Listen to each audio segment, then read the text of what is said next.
A merciless deluge ravages Guangxi, shattering bridges, obliterating roads, and engulfing entire villages in a watery abyss.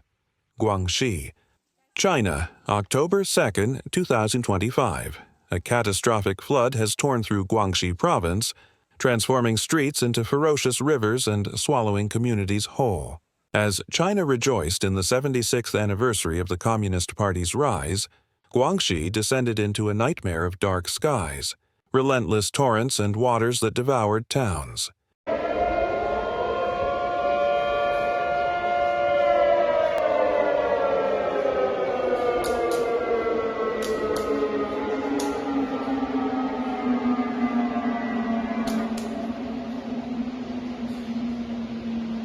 Sweeping away everything in their path.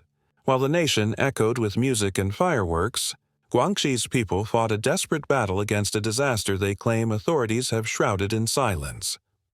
On October 1st, as red flags waved and fireworks lit up the skies for National Day, over 22 rivers in Guangxi breached critical levels, turning cities like Beis, Chongzuo, Wuzhou, and Hechi into vast, churning seas.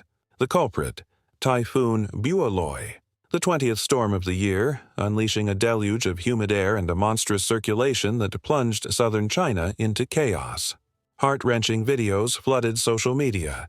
Streets morphed into rivers, bridges crumbled, homes submerged up to their third floors, and cries for help pierced the air. Yet, state media downplayed the crisis.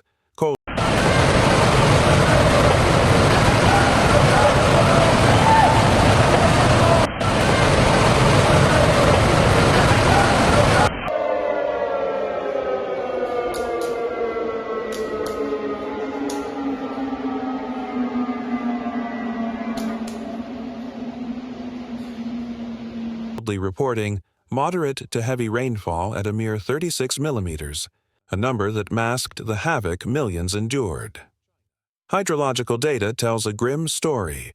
32 stations across 22 rivers recorded water levels soaring 4.92 meters above danger thresholds.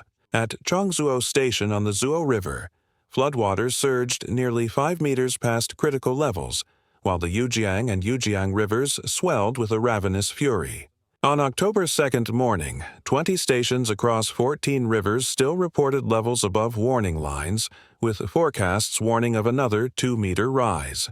The flood showed no mercy, gaining strength with every passing hour. What fueled public outrage was not just nature's wrath, but the deafening silence from official channels. State media focused on rescue operations and response measures, glossing over casualties and true losses.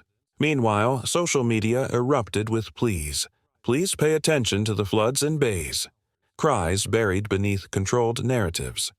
Videos showed floodwaters smashing walls, cars swept away like toys, and people stranded on rooftops, screaming for rescue.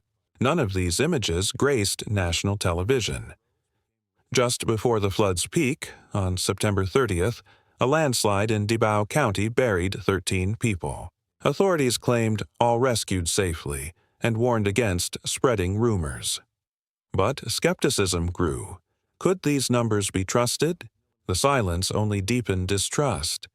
How many were truly lost beneath the mud and waters? On October 2nd, Nanning, Guangxi's capital, escalated its emergency response to Level 2.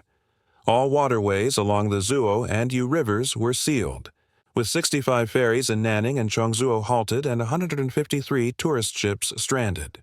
Iconic sites like Datian Waterfall and Huashan rock paintings were locked down, transforming a vibrant region into a flooded wasteland.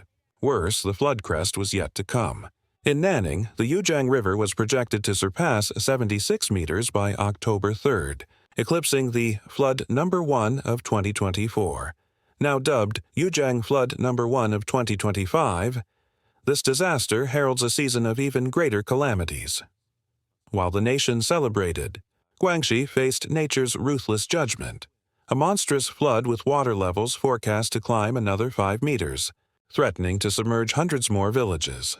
In Guigang, the Yujiang River was set to rise 4 meters, breaching warning levels and flooding vast areas.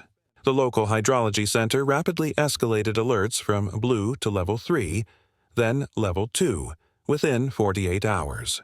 Emergency measures, sealing floodgates, reinforcing embankments, piling sandbags, were deployed. But could these fragile defenses hold against the raging torrents? On Yongjiang Bridge, residents watched in horror as water lapped the tops of pillars, a sight unseen for generations. Online, fury against authorities exploded. Why wasn't this catastrophe breaking news? Why did the most harrowing images appear only on personal accounts, not official broadcasts? Why, during the 76th anniversary, did the government seem to hide the disaster's true scale to preserve the festive facade? Hydrological data spoke louder than censored reports. At Long'an Station on the Yujiang River, water levels stood 3.27 meters above danger. At Nanning Station on the Yujiang, they were 1.48 meters higher. In Chongzuo, the Zuo River surged 489 meters beyond warning levels, a terrifying reality threatening to erase riverside communities. With all major rivers rising simultaneously, Guangxi's people were besieged, with nowhere to escape. Roads became graveyards of abandoned cars, many submerged with only rooftops visible. Bustling markets vanished under muddy waters, leaving only metal roofs poking through. In rural areas, fields were scoured into barren wastelands.